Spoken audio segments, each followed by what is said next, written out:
Casa Libis in English Cabin in the Valley is located in Quezon City, Philippines, a wet market and a seafood restaurant that was established on March 12, 2004. The concept is straightforward, as if you're in a traditional fish market and point out you want to buy such as crabs, fish, shrimps, etc.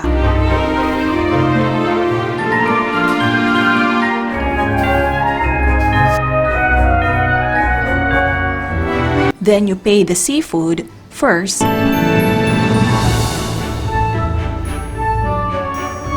and then pay the restaurant to cook it up for you.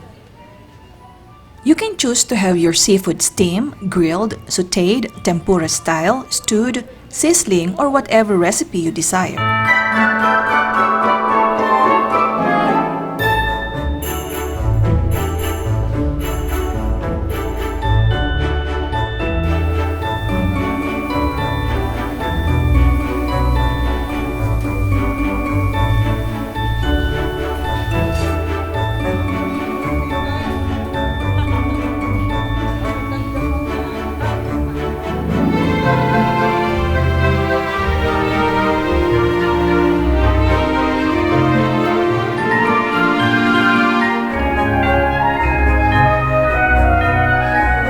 You then proceed to the canteen, whether in open air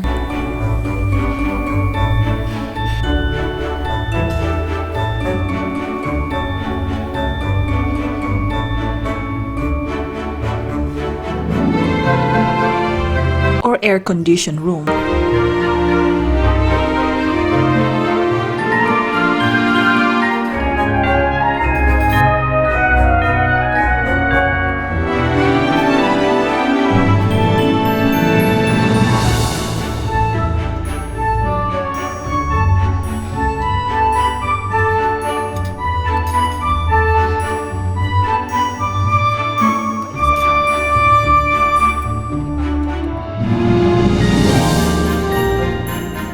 Cooking and eating in the Philippines has traditionally been an informal and communal affair centered around the family.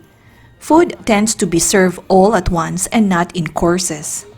After 15 to 20 minutes of waiting, the food is ready. Let's eat!